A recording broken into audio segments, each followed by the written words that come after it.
Hi hello வணக்கம். இது உங்கள் சிவி ஜோன். எல்லாரும் எப்படி இருக்கீங்க? இப்போ பார்த்தீங்கன்னா தரமான சூப்பரான ஒரு டாஸ்க் கொடுத்துருக்காரு பிக் பாஸ். டாஸ்க் கொடுத்துருக்காரு சொல்கிறத விட கொளுத்தி போட்டுருக்காரு தான் சொல்லணும். ஏன்னா வெடிக்குது பிக் பாஸ் வீடு. ஏன்னா ரேங்கிங் டாஸ்க் எப்பயுமே பார்த்தீங்கன்னா அவங்களே போய் ஒரு ரேங்கிங்கில் போய் நின்றுப்பாங்க இல்லையா, அதுக்கு சண்டை போடுவாங்க. பட் இந்த வாட்டி 3 பேர் அதுக்கு ஜட்ஜாக போட்டாங்க.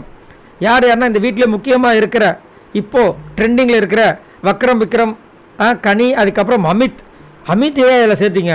வேறு யாராவது கான்ட்ரவர்சியாக போட்டுக்கூடாது அப்படின்னா மாட்டிக்கிட்டாரு. சரி, இந்த 3 பேருக்கும் வந்து பிக் பாஸ் என்ன கொடுக்குறாருன்னா, நீங்கள் 3 பேரும் சேர்ந்து தான் அங்கே வந்து வரிசைப்படுத்த போகிறீங்க. ஃபஸ்ட்டு வந்துட்டு ரொம்ப மெச்சூர்டாக இருக்கிறவங்க, மெச்சூர்டாக நடந்துக்கிட்டவங்கள இருந்து லாஸ்ட்டு வந்து சிறுபலத்தனமாக இருக்கிறவங்க, அந்த மாதிரி வரிசை. அதில் ஃபஸ்ட்டு பொசிஷனில் யாருக்கா தெரியுமா?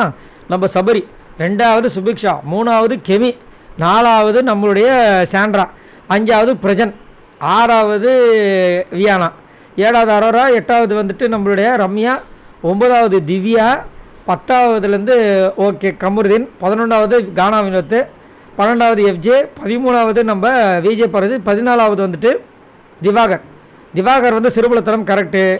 பார்வதி வந்து சிறுபலத்தனமாக பண்ணுறாங்களான்றது கொஞ்சம் அவங்கள முன்னாடி அனுப்பலாம். கொஞ்சம் எஃப்ஜேக்கு இருக்குது, கானா வினோத்துக்கு இருக்குது, கமருதீன் ஓகே, திவ்யாவை வந்து முன்னாடி அனுப்பணும். ரம்யாவை இந்த பக்கம் அதாவது சிறுபலத்தனமாக இருக்கிற அந்த சைடு அனுப்பணும். அரோராவெல்லாம் சேர்த்துக்க கூட அந்த கேமை விட்டு தூக்கணும். வியானா ஓகே தான். பிரஜன் சாண்ட்ராவில் எப்படி இவங்க வந்துட்டு வந்த ஒரு வாரத்துலேயே வந்து ஜட்ஜ் பண்ணுறாங்கன்னு தெரியல. ஏன்னா அவங்க வந்து எதுவுமே பெருசாக பண்ணவே இல்லையே. ஏதோ சாண்ட்ராவாக தான் அந்த சீக்ரெட் டாஸ்க்கை பண்ணாங்க. இவரும் வந்துட்டு தான் வந்து கற்றுட்டு இருந்தார். இதில் மெச்சூரிட்டி கெமியெல்லாம் சுத்தமாக இது வரைக்கும் கேமே விளாட்ல, அங்கங்கே பேய் மாதிரி பண்ணிகிட்டு இருக்காங்க. அவங்க தான் சிறுபலத்தனமாக பண்ணுற விஷயங்கள் இருக்குது. சுபிக்ஷா சுத்தம், அவங்களாம் செகண்ட் பிளேஸு. ஃபஸ்ட்டு வந்துட்டு சபரி மெச்சூரிட்டியாக தான் வந்து நிறைய இடங்களில் வந்துட்டு சைலண்ட்டாக போகிறாரு, ஃபேக் கேம் விளாட்றாரு. இது வந்து ஜட்ஜாக பண்ணுறது வந்துட்டு நம்மளுடைய கனியில் ரைட்.